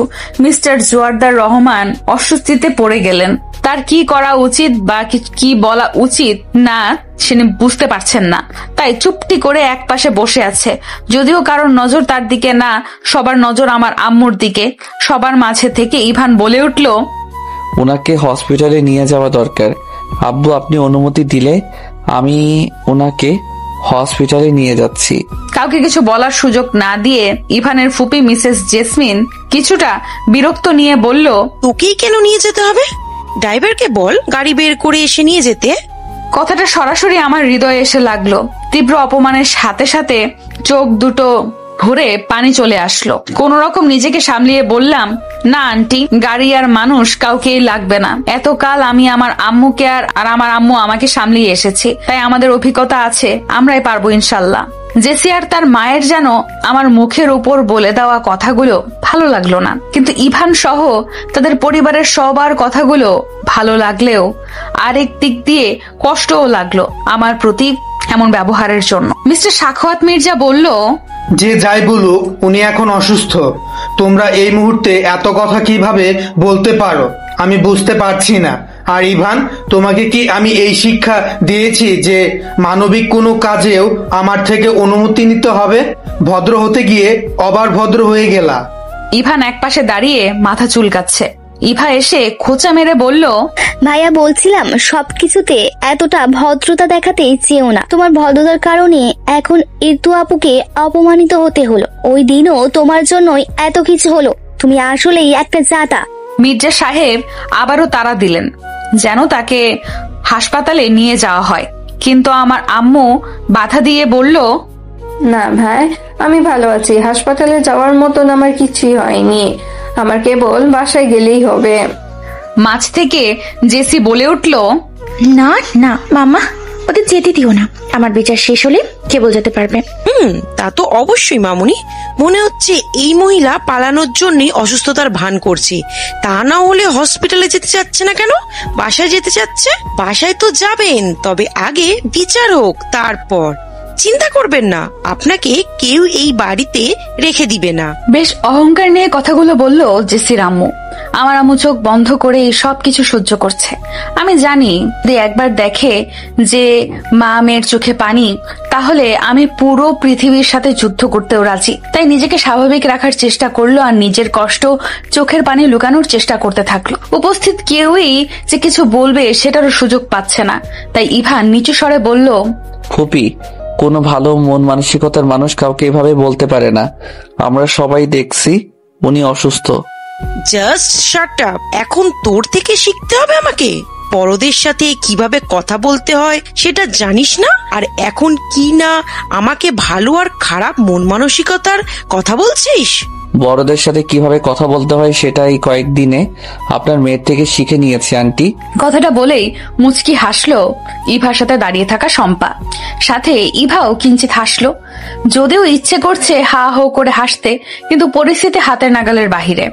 জেসির আম্মু মিসেস জেসমিন আরো কিছু বলতে নিবে, অমনি তার হাজবেন্ড মিস্টার জোয়ারদার রহমান ধমকের স্বরে বলে উঠল, চুপ করবে এবার সবাই। তোমাদের নাটকগুলো আর দেখতে ইচ্ছে করছে না। কিছু করার থাকলে করে ওদেরকে বিদায় করো। ওনার বলা লাস্ট কথাটাতে জেসি আর তার আম্মু একটু ভালো লাগলো, কিন্তু আমার মায়ের একদম হৃদয়ে এসে লাগলো। এভাবে বলতে পারলেন উনি? এতটা অসহ্যকর আমরা। আমি মায়ের হাতটা শম্পার হাতে দিয়ে স্ট্রং হয়ে দাঁড়িয়ে বড় করে একটা নিঃশ্বাস নিয়ে বললাম, আঙ্কেল, আমরা আপনাদের এখানে থাকতে আসিনি, আমাদের ডেকে আনা হয়েছে। কারো বাসায় ডেকে এনে এভাবে অপদস্থ করাটা কোনো ভদ্র মানবের কাজ হতেই পারে না। যাই হোক, সবাই শান্তিতে বসুন, তারপর আমার বিচারটা করুন। আমি আপনাদের এখান থেকে বিদায় হচ্ছি। আমার বাসায় ইভানের বুকের ভেতর হাহাকার করে উঠল, নিজের প্রতি ধিক্কার জানাচ্ছে। এটা ভেবে যে কেন এতটা ভদ্র হতে গেল, যে কারণে আমার হয়ে কিছু বলতে পারছে না বাবা মায়ের সামনে আর বড়দের সামনে। সবাই তো আর স্ট্রং পার্সোনালিটির হয় না, আল্লাহ সবাইকে এরকম করে সৃষ্টি করে নাই, এক একজন এক এক বৈশিষ্ট্যের হয়। সবাই সুন্দর করে বসে ঝামেলা শেষ করার জন্য প্রস্তুতি নিল। আমার এবার ভীষণ লজ্জা লাগছে নিজের কৃতকর্মের জন্য, কারণ এখন ওই দিনের ঝামেলার পুরো ঘটনা বর্ণনা দিতে হবে আর সবাই সবটা শুনবে। নিঃসন্দেহে একটা ভালো মেয়ের জন্য এটা লজ্জাজনক। মিস্টার সাখাওয়াত বললেন, জেসি বলো, তোমার কি বক্তব্য? কিসের বিচার চাচ্ছ তুমি? ইভান ভাই আমাকে থাপ্পড় মেরেছে। আজ পর্যন্ত আমার বাবা মা আমাকে গায়ে হাত তুললো না, আর উনি আমাকে থাপ্পড় মেরেছে। কতটা অপমানজনক বুঝতে পারছেন না আঙ্কেল? আমি আরো বলছি যে ইভান তোমার বড় ভাই, তাই তার অধিকার আছে তোমাকে শাসন করার। উপস্থিত সবার দৃষ্টি আকর্ষণ করে কথাটা বললেন এবং জেসির বাবা মার নিকট সমাধান চাইলেন। জেসির আম্মু চুপ থাকলেও জেসির আব্বু বলল, জেসি মামুনি, ইভান তো তোমার বড় ভাই, সে তোমাকে একটু মেরেছে, তাতে কি এমন হয়েছে? পাপ্পা তুমি এটা বলছো? সে কেন আমাকে মারবে? তার কোনো অধিকার নেই আমাকে মারার। আচ্ছা, ইভান তোমাকে কেন মেরেছে শুনি? জেসির আম্মু প্রশ্নটা করলো জেসির উদ্দেশ্যে। আমি, ইভান, শম্পা আর ইভা এবার বেশ ঘাবড়ে গেলাম। নিশ্চয়ই জেসি এবার সব কিছু খুলে বলবে। জেসি বলল, সেদিন ইভান ভাইয়াকে এত করে বললাম আমাকে একটা বেলি ফুলের মালা কিনে হাতে পরিয়ে দিতে, কিন্তু সে দিলই না। বাসায় এসে দেখি থার্ড ক্লাস মেয়েটার রুমে গিয়ে তার হাতে বেলি ফুলের মালা পরিয়ে দিচ্ছে। এটা আমার রিয়াক্ট করা উচিত না? বলো তোমরা। আমি রিয়াক্ট করেছি বলে ইভান ভাই আমাকে থাপ্পড় মেরে দিল। বলেই ন্যাকা কান্না শুরু করে দিল। উপস্থিত সবাই স্তব্ধ। আমার আম্মু ইর্তিজার দিকে ঘাড় ঘুরিয়ে তাকালো। আমি ভয়ে মায়ের দিকে তাকাতে পারছি না। জেসির আম্মু বেশ চেঁচিয়ে বলল, তার মানে এই মেয়ের যত দোষ, এই মেয়ের জন্য আমার মেয়েকে ইভান থাপ্পড় মারার সুযোগ পেল। ওনার এমন উল্টাপাল্টা যুক্তি দেখে ইভান প্রায় রেগেই গেল। যখনই কিছু বলতে যাবে তাকে থামিয়ে দিয়ে তার বাবা বলল, জেসি যা বলল সব কি সত্যি? জি আব্বু। ইর্তিজার সাথে তোমার কোনো সম্পর্ক আছে? ইভান কোন রকম ভঙ্গিমা না করে সোজা বলে দিল, আমি ইর্তিজাকে ভালোবাসি আব্বু, কিন্তু তার সাথে আমার কোনো সম্পর্ক শুরু হয়নি। ইর্তিজার পক্ষ থেকে কোনো রকম সাড়া ছিল না। আমি এখানে দাঁড়িয়ে থাকার শক্তি পাচ্ছিলাম না। ইভান আমাকে ভালোবাসে এই কথা সবার সামনে বলছে, এর আগে আর বলাও হয়নি। কথাটাতে আমি আর ইভান দুজনেই নার্ভাস ফিল করছি, কিন্তু জেসি আরো বেশি রেগে গিয়ে কান্নাকাটি শুরু করে দিল। জেসিকে থামানোর উদ্দেশ্যে মিস্টার সাখাওয়াত বলল, চুপ করো জেসি, এখানে কান্না করার কি হলো? এটা আপনি কি বলেন ভাই? আপনি কি জানেন না যে আমার মেয়ে সেই ছোট্টবেলা থেকে ইভানকে কত পছন্দ করে? আর তাই তো সামান্য একটা থাপ্পড়কে হজম করতে পারলো না, সারা জীবন কিভাবে কাটাবে শুনি? ভাই, আপনি এটার সাথে সারা জীবন মিলাতে পারেন না? অবশ্যই পারি, একটু দেখলেই বোঝা যায় বাকিটা কি হবে। তার মানে আপনি কি বলতে চাচ্ছেন, ওই ফালতু মেয়েটার সাথে ইভানের বিয়ে হবে? আমি বলার কে? আমার ছেলে বড় হয়েছে, তার জীবন সঙ্গী কে হবে এটা সে ঠিক করবে। ইভানের বাবার কথা শুনে ইভান আনন্দে বাবাকে জড়িয়ে ধরতে ইচ্ছে করল। এতকাল বাবাকে সম্মান করার মূল্যটা আসলে আজ সে পেল। জেসির কান্নাকাটি আরো বেড়ে গেল। কান্না করতে করতে বলল, থার্ড ক্লাস মেয়ে যার কিনা কোনো পিতৃ পরিচয় নেই, এরকম মেয়ের জন্য আমাকে মারলে, এখন আবার তাকে নাকি বিয়ে করবে। আমি নীরবে সহ্য করলাম জেসির করা এই অপমানটা, কারণ এর বিপরীতে বলার মতো কিছু নেই আমার কাছে। আমার আম্মু মিস্টার জোয়ারদার রহমানের দিকে তাকিয়ে দুফোঁটা চোখের পানি ফেললো। জেসির আম্মু মেয়ের কান্না দেখে ভীষণ চটে গিয়ে আমাকে উদ্দেশ্য করে বলল, এই মেয়ের যত দোষ, এই মেয়ের জন্য আমার মেয়ের চোখে পানি এত, আমার মেয়ে এত কষ্ট পাচ্ছে। বেয়াদব একটা মেয়ে, কোনো বংশ পরিচয় নেই, ভেবেছে কার গলায় ঝুলে গেলেই বাঁচি। আমার মেয়ের না হয় বংশ পরিচয় নেই, তোমার তো বংশের পরিচয় আছে অনেক, তাহলে তুমি কেন অন্য কারো হাজবেন্ডের গলায় ঝুলে গেলে? দুনিয়ার পুরুষ লোকের অভাব পড়েছিল বুঝি? উপস্থিত সবাই আবারও ভীষণ অবাক হলো আম্মুর কথায়। জেসির বাবা মিস্টার জোয়ারদার রহমান একটু নড়ে চড়ে বসলেন। এবার জেসির আম্মু অনেকটা রুক্ষে ওনার সামনে এসে বললেন, কি? আমাকে এত বড় কথা? সাহস কত এই মহিলার? এই কে আছো? গলায় ধাক্কা দিয়ে বের করে দাও এই চরিত্রহীন মা ও মেয়েকে। বেশ জোরে সোরে একটা থাপ্পড় পড়লো মিসেস জেসমিনের গালে। মিসেস জেসমিন গালে হাত দিয়ে চোখ লাল করে তাকিয়ে আছে সামনে থাকা জেদি মহিলা মিসেস রহমান, মানে আমার মায়ের দিকে। বসে থাকা সবাই দাঁড়িয়ে গেল। আমি আমার মাকে আগলে ধরলাম। আমি বুঝলাম আম্মু অনেকটা রেগে গেছে, কিন্তু আমার মাকে এইভাবে রাগ দেখাতে আমি কখনোই দেখিনি মনে হচ্ছে।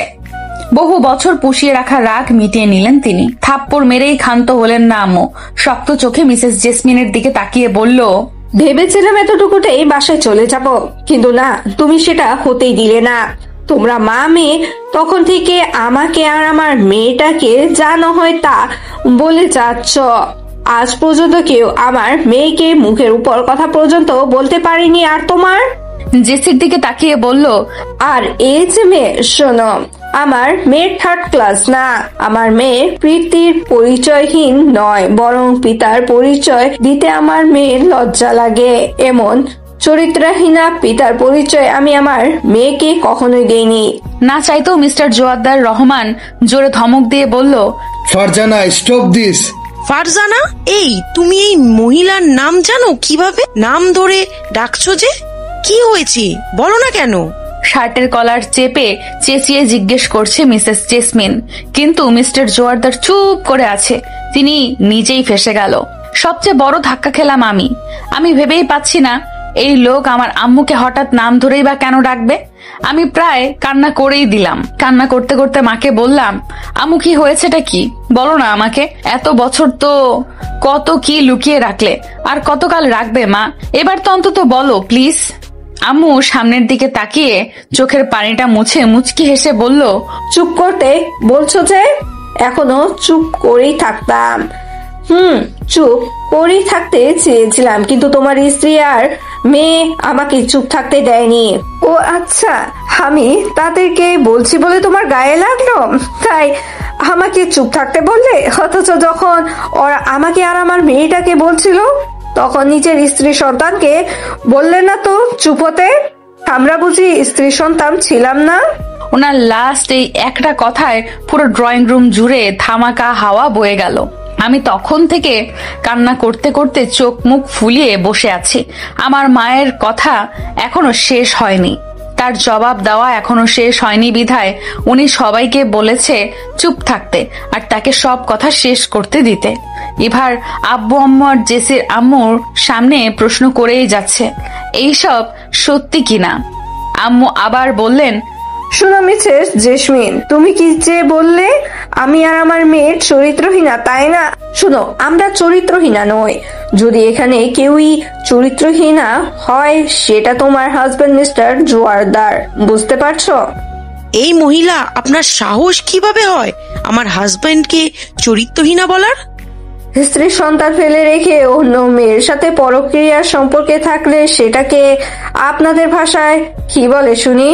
কে কার স্ত্রী? কাকে ফেলে রেখে কাকে বিয়ে করেছে? সেটা আপনার চরিত্রবান হাজবেন্ডকেই জিজ্ঞাসা করে। মিসেস জেসমিন এবার অনেকটা ক্ষিপ্ত হয়ে তার হাজবেন্ডের কাছে গিয়ে চেঁচিয়ে বলল, কি হচ্ছে এসব? এই মহিলা এসব কি বলছে? আমি কিছুই বুঝতে পারছি না তো। মিস্টার জোয়ারদার এবারও চুপ করে আছে। তার মুখ থেকে কোনো শব্দই বের হচ্ছে না। তাকে দেখে মনে হচ্ছে উনি বাক প্রতিবন্ধী, কথা বলতে পারে না। হাজবেন্ডের সাথে অনেক জোরাজোরি করেও কিছু বের করতে না পেরে জেসমিন আবার ছুটলো আমার আম্মুর কাছে। ইভানের বাবাও এবার মুখ খুলে বলল, আপা বলবেনই যখন, তখন আপনি না হয় ব্যাপারটা পরিষ্কার করে বলেন। কি আর বলবো ভাই, লজ্জার কথা।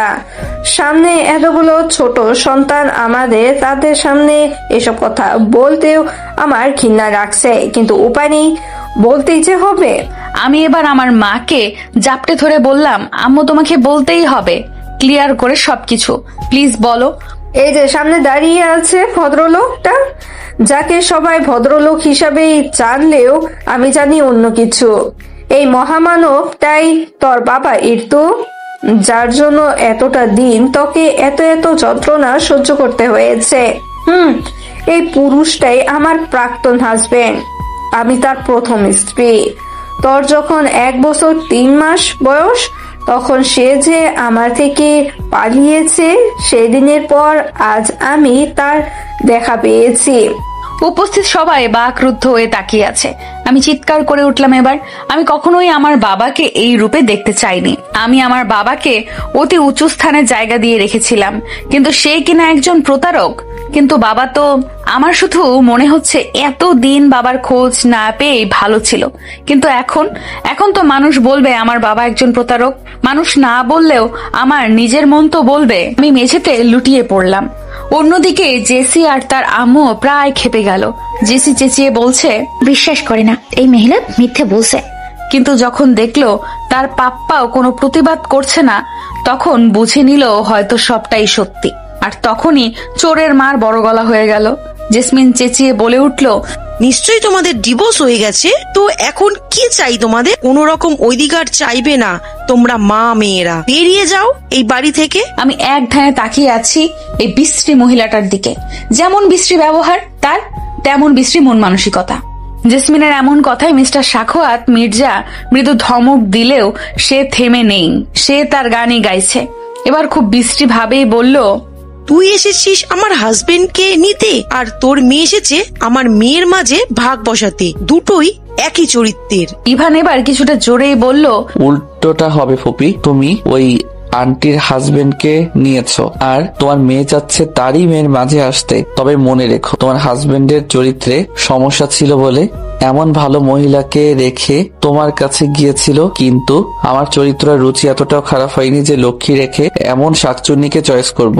দরকার পড়লে সারা জীবন সন্ন্যাসী হয়ে থাকবো, তাও তোমার মেয়েকে বিয়ে করব না। জেসি এবার তেড়ে এসে বলল, তোমার সাথে আমার মতো হাই লেভেলের মেয়েকে চায় না। যার রুচি এমন, তার সাথে থার্ড ক্লাস মেয়েরে যায়। মিস্টার সাখোয়াত মির্জা জেসিকে ধমক দিয়ে বলল, এমন উদ্ভট আচরণ করে নিজের নিচু মন মানসিকতার পরিচয় দিও না জেসি। আমার মেয়েকে কেন ধমকাচ্ছ ভাই? ওই মা মেয়েকে রেখে কি এখন তামাশা দেখবে নাকি? তামাশা তো তোমরা দেখাচ্ছ। যাই হোক আপা, আপনার সাথে এবার একটু কথা বলা যাক। লাস্ট কথাটা আমার আম্মুর উদ্দেশ্যে বললেন উনি। আমার আম্মু ছোট্ট করে জবাব দিল, বলে। শুনেন আপা, যা হওয়ার হইছে। এবার কথা হলো, আমার ছেলে যেহেতু আপনার মেয়েকে পছন্দ করে, তাহলে আপনার কাছে প্রস্তাব রাখছি, আপনার মেয়েটাকে আমার ছেলের জন্য দিবেন। ইভান ভাবেনি তার আব্বু এত তাড়াতাড়ি এইসব নিয়ে কথা বলবেন। তবে বোঝা যাচ্ছে তার বোনের প্রতি ক্ষোভ থেকেই এমনটা করলো। জেসির অবস্থা দেখার মতো না। জেসির মায়ের মুখ বাংলার 21 হয়ে আছে। শম্পা আর ইভার মুখে হাসির আভাস মিলেছে। তবে এরকম একটা সময়ে আমার জন্য এমন কথাবার্তা খুবই কঠিন হয়ে গেল। তাও আমি আমার মায়ের পানে তাকিয়ে আছি। তবে এরকম একটা সময়ে আমার জন্য এমন কথাবার্তা খুবই কঠিন হয়ে গেল। তাও আমি আমার মায়ের পানে তাকিয়ে আছি, মা কি বলে সেটা শোনার জন্য। ব্যাপারটা সম্পূর্ণ এড়িয়ে গিয়ে আম্মু আমার উদ্দেশ্যে বলল, মা, তোর বাবাকে দেখা হয়েছে? আমার চোখের পানি টইটুম্বুর হয়ে আছে। নিরুত্তর হয়ে মায়ের দিকে তাকিয়ে আছি। আমার থেকে কোন রকম উত্তর না পেয়ে মা এবার মিসেস মির্জার উদ্দেশ্যে বলল, আপা, আমরা আসি। আমার মেয়ে আর আপনার এখানে চাকরি করবে না। ইর্তিজা, চল, বাসে যেতে হবে। মিস্টার সাখোয়াত মির্জার প্রস্তাব ইনডাইরেক্টলি নাকচ করাতে উনি বেশ অপমান বোধ করলো। তাই উনি আর কথা না বাড়িয়ে নিশ্চুপ হয়ে আছে। ইভান অনেকটা বাধ্য হয়েই বলল, আন্টি বাসায় যাবেন মানে? আব্বু যে বলল কিছু তো বলেন, আর প্লিজ না করবেন না। ইভানের আম্মু এবার বলল, আপা, ইর্তিজা আর থাকবে না এখানে। এটা কি বলছেন আপা? এটা কিভাবে হয়? মেয়েটার প্রতি কতটা মায়া জমে গেল। শুনেন আপা, আমার মেয়ের জীবনে তাকে কখনো আমি চোখের পানিটুকু পড়তে দেইনি কিছুর জন্য। যদি আমার মেয়ে কখনো কান্না করে থাকে তাহলে সেটা তার বাবার জন্য। আর আজ আপনার এখানে আমার মেয়ে একটুকু ভালো থাকার জন্য এসেছিল, কিন্তু সে তার সম্পূর্ণ ভালো থাকার কারণটাই হারালো। এতদিন যেই কুৎসিত অতীতটা আমি আমার মেয়েটার থেকে লুকিয়ে রেখেছিলাম, আজ সেটাও উন্মোচন হলো। আজকের মতন এত দুঃখ কষ্ট আর কান্না আমার মেয়ে আর কখনোই পায় নাই। তাই আজকেই যেন এটাই প্রথম আর শেষ দিন হয় আমার মেয়ের জন্য। এটাই আমার চাওয়া। আপনার এখানে থাকলে আমার মেয়ে কতটা ভালো থাকবে সেটা আমি মা বুঝে গেছি।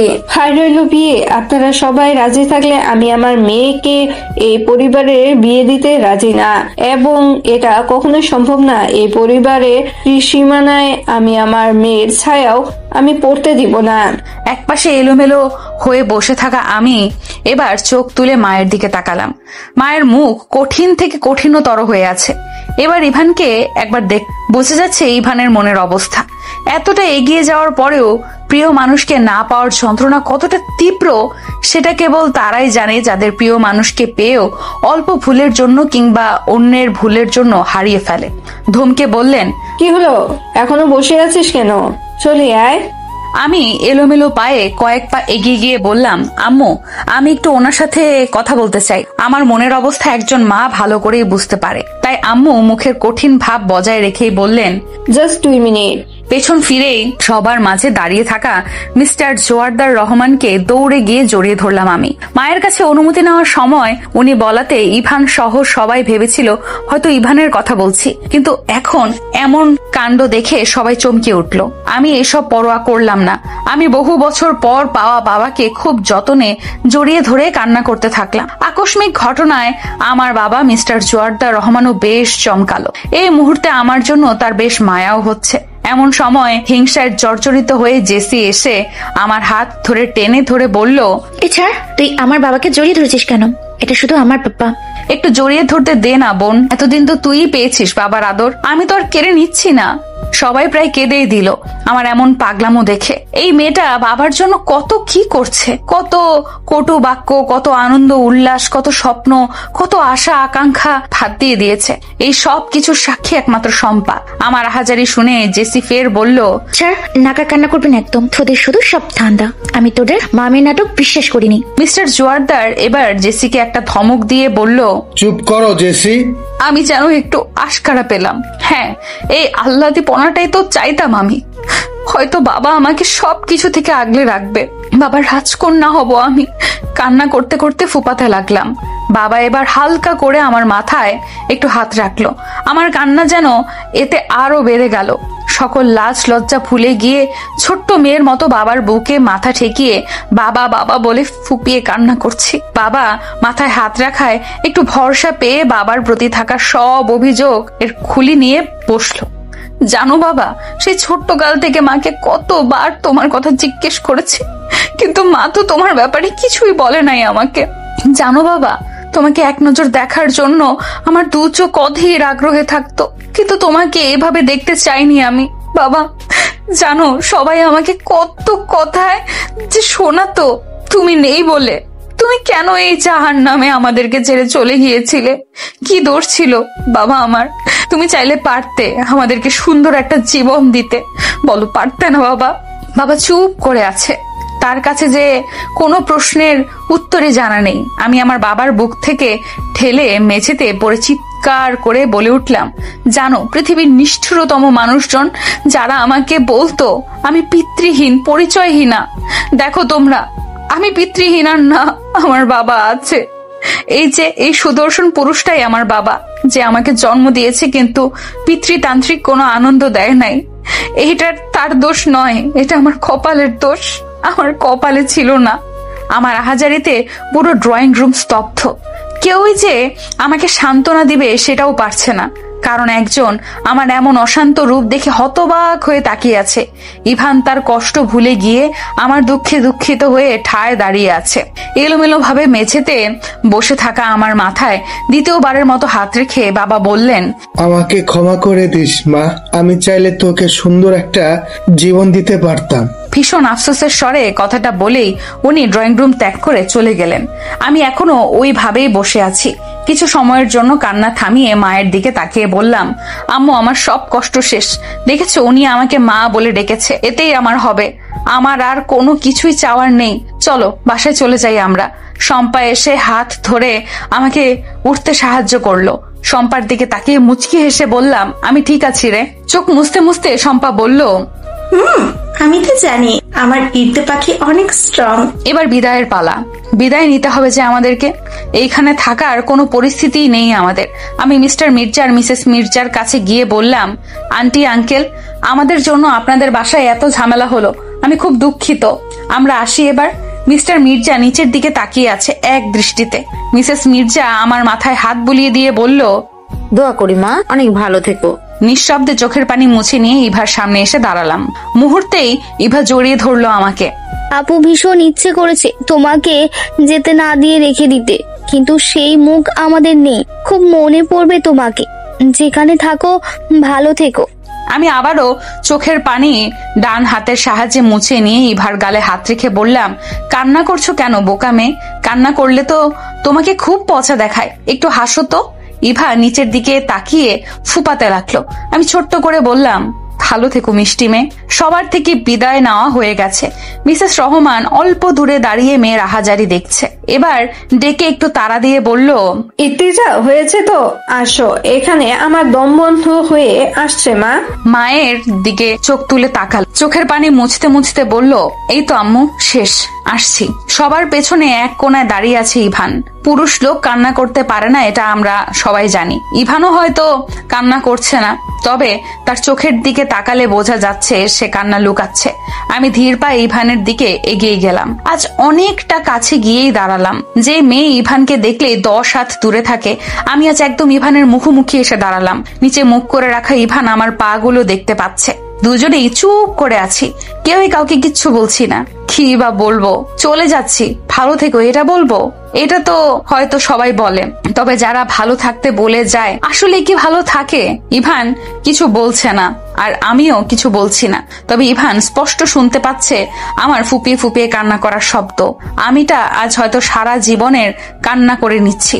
সব সময় মুখে হাসি ঝুলিয়ে রাখা মেয়েটার হৃদয়ের দুঃখ কষ্ট আজ কান্না করেই ঝেড়ে ফেলে দিচ্ছি। কিছু সময় এইভাবেই পার করার পর আমি ঘুরিয়ে দাঁড়িয়ে চলে যেতে নিলেই আচমকা পেছন থেকে ইভান আমার হাতটা ধরে টেনে আবার সামনে ঘুরিয়ে দিয়ে জড়িয়ে ধরলো। আমি যেন এবার কান্না করতেও ভুলে গেলাম।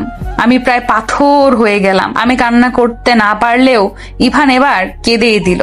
কান্না ভেজা কণ্ঠেই বলল, আমার ইর্তু, তুমি আমারই চলে যাচ্ছ বলেই যে আমি তোমাকে হারিয়ে ফেলবো, এটা আমি এখনো ভাবছি না। আমার নামে কেউই হলে সেটা কেবল তুমি, তা না হলে আর কেউই না। ইভানের কথা শেষ না হতেই মিসেস রহমান মানে আমার মা আমাকে হাত ধরে টেনে নিয়ে গেল ইভানের কাছ থেকে। আমি যে কিছু বলবো সেই সুযোগটুকুও দিল না। আমার যাওয়ার পানে এক দৃষ্টিতে তাকিয়ে আছে ইভান। এলোমেলো পায়ে হেঁটে ইভানের চোখের সামনে থেকে অস্পষ্ট হচ্ছে আমি, আর মনে মনে নিজের জীবনকে ধিক্কার জানিয়ে বলছি, কেন এমন জীবন হলি? একটু সুখ কি আমার জন্য ছিল না?